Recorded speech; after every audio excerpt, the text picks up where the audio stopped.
The Epstein files are backfiring on Democrats in a way they never expected, and the excuses that they are coming up with, they're just becoming more ridiculous by the day. You got Jasmine Crockett out here continuing to humiliate herself because she doesn't even know how to do a simple fact check. Hakeem Jeffries is dodging questions about seeking donations from Epstein, and Stacy Plaskett, the delegate from the Virgin Islands, now she wants you to believe that Epstein was this informant-like figure helping her get to the truth. And so we're going to break it all down, show you how each side is presenting their case and what it means for the people caught in the middle. Why wasn't there more clamor in the Biden administration to make sure that these files were released? Well, I can't speak to that. What I will say is Donald Trump ran on the release of the Epstein files. But Congressman, I just want to jump in there because Jeffrey Epstein died in a jail cell in 2019. Yes, Ghislaine Maxwell, who you referred to, was prosecuted, convicted in 2021. But President Biden was in office, Democrats were in office, and could have pushed for this very argument to make sure that survivors were honored. Sure.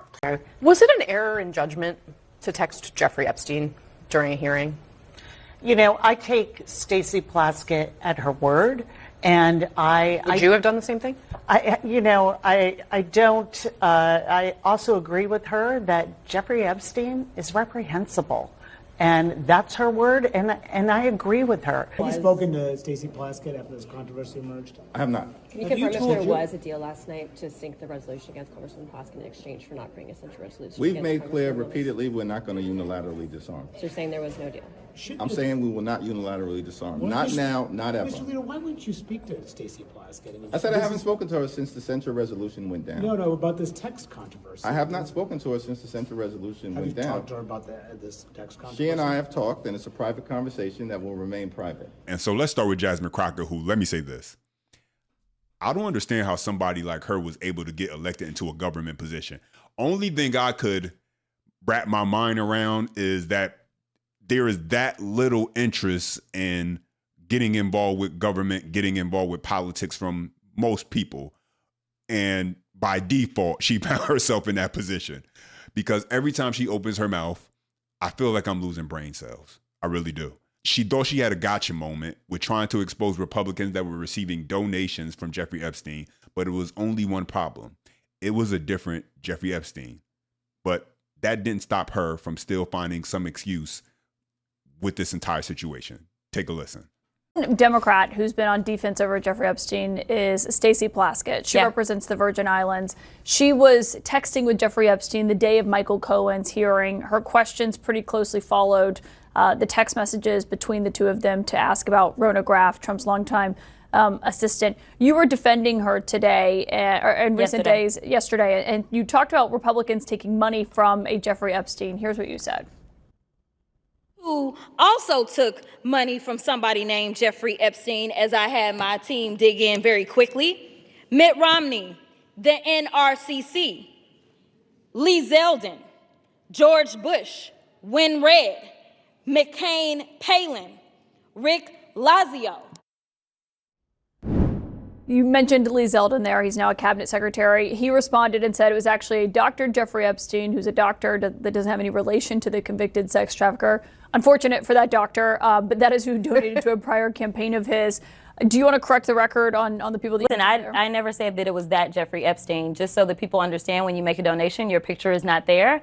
And because they decided to spring this on us in real time, I wanted the Republicans to think about what could potentially happen, because I knew that they didn't even try to go through the FEC. So my team, what they did is they Googled. And that is specifically why I said a Jeffrey Epstein. Unlike Republicans, I at least don't go out and just tell lies. Because it was not the same one, that's fine. But when Lee Zeldin had something to say, all he had to say was it was a different Jeffrey Epstein. He admitted that he did receive donations from a Jeffrey Epstein, so at least I wasn't trying to mislead people. Wow. Wow. And to think that this woman is an elected government official. She represents a district in the state of Texas, you guys. And so this is how dumb she takes people to be. She wants you to believe that, well, I wasn't just talking about the Jeffrey Epstein. I was just making a point that it was a Jeffrey Epstein out there that was donating money. And so I wanted to put that out there because, you know, there's something very nefarious about Jeffrey Epstein's donating to Republicans, and we need to make sure we point that out. Do you realize how stupid that sounds? The logic that she's trying to get people to believe. I mean, this has got to be one of the dumbest things, and I'm saying it very bluntly because this person is an elected government official. And now you guys understand why from the beginning I said when she speaks, I feel like I lose brain cells.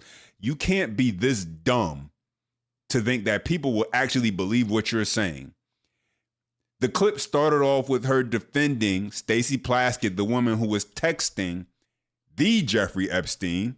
And then she stands up and she's naming off names of Republicans who received money from a Jeffrey Epstein.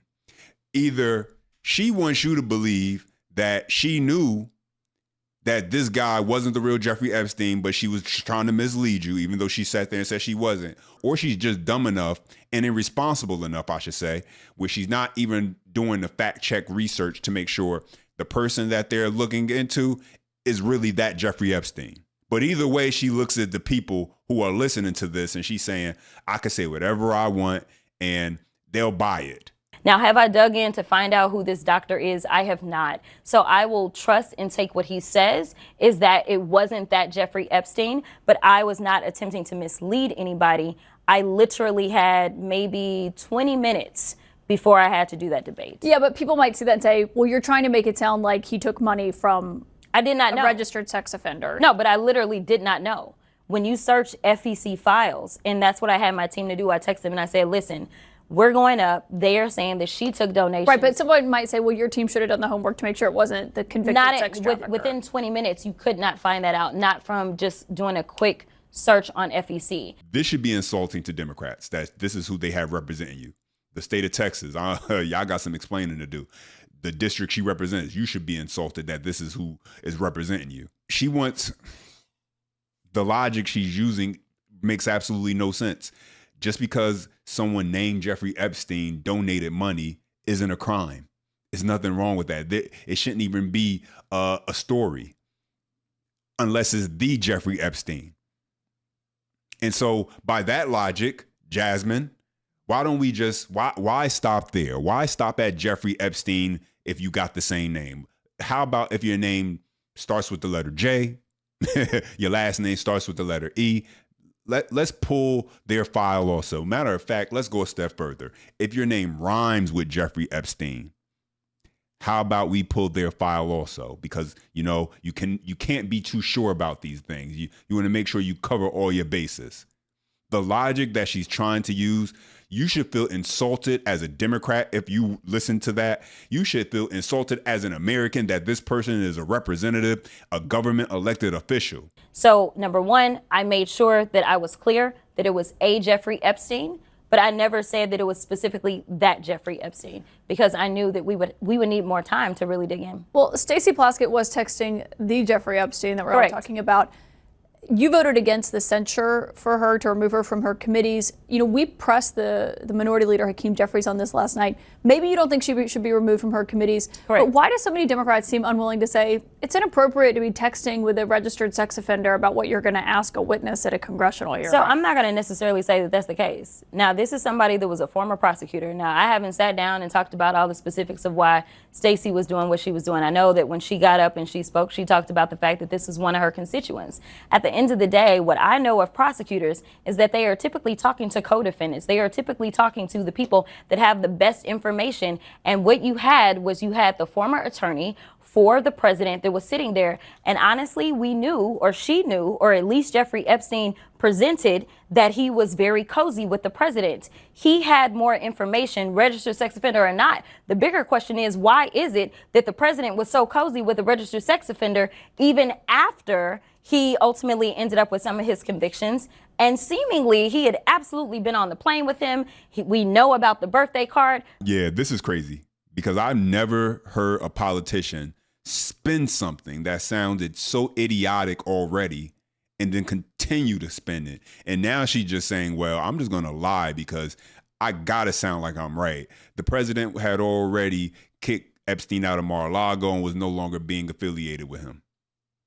But that doesn't matter to Jasmine Crockett. When you're just trying to push a narrative, it doesn't matter if you're telling the truth or not. You're just going to make it up as you go along. She's relying on the stupidity of people listening to what she's saying and saying, yeah, she's right. No fact check. Clearly, she doesn't believe in fact checks, so why should the American people fact check? The bigger question is, why is the president of the United States not the one that is in the hot seat for his relationship, instead of us saying, oh, you know what, we're going to take her off of her committee because he decided to text her. Stacy didn't initiate that chain. Jeffrey initiated that chain, and she took the information. Just like if somebody texts me. Yeah, but she was responding and saying, you know, what are you talking about? Quick, I'm up next. And then her questions were about Rona. But do you think that was inappropriate? I mean, would you text with someone who is a registered sex offender about what you should ask? I honestly know that he had never been convicted of any federal crimes at that time. But he had been in jail already. He had been got in a jail. plea deal. And my deal is this. The Republicans are constantly texting with a 34-count convicted felon. So if it's okay for them to text him at any point in time, then I'm not going to say that that's right or wrong, especially to the extent that you're talking about kicking someone off their committee. Were they sexting? Was it a matter of her being involved in the pedophilia? No, it was nothing like that. She was trying to understand. Let's say Jeffrey Epstein said, you know what, I have these pictures, these salacious pictures, because I know that the president got down and did these things. Do you think that it would be inappropriate for her to ask about those things if he said he had personal knowledge? I think the context matters, but obviously it seemed like he was helping her. But I do want to ask you. Jasmine Crockett is the worst kind of politician. Not only is she a liar, but she's a bad one. And this is the exact kind of behavior people point to when they say politics have become all performance. The issue isn't just the information she's trying to push doesn't line up with the facts. It's that she delivers it with complete confidence as if accuracy doesn't matter. Like when it comes to Stacy Plaskett initiating contact with Jeffrey Epstein, continues to push a version of events that doesn't match the receipts. Right, but on that day that we're talking about, you initiated the text exchange at 7:55 in the morning. So why were you even texting with Epstein at the time? He was a known sex offender then. Sure. I explained to people, I've been a prosecutor for many years. And there are a lot of people who have information that are not your friends, that you use to get information to get at the truth. And that's the part that's insulting and frustrating. Not just the politics, no, but the disregard for verifiable facts. She speaks as if people can't look things up, as if people don't have access to the very information she's trying to spin. But I mentioned this before in a previous video. Politicians depend on American stupidity, and Democrats, they're counting on it. And even though CNN is pressing her in this instance, it's still not enough when you consider the length she's willing to go and just blatantly flat out lie with these repeated claims. And you know something? This is who they're pushing as the future to represent their party, where, listen, I'm not going to say anything. This is one of those situations where if you're a Republican, if you're a conservative, just let them continue to nosedive their party into oblivion. Just let them believe that she's the best thing since Obama to come, because it will only make it even more clear to the people who have common sense which party is more qualified to run the country. But guys, drop your comments down below. I appreciate when you guys chime in. As always, best way you can show your support that you enjoyed the content is by smashing that thumbs up. That tells me you enjoyed the video. And subscribe to the channel for more breakdowns like this. And as always, until next time.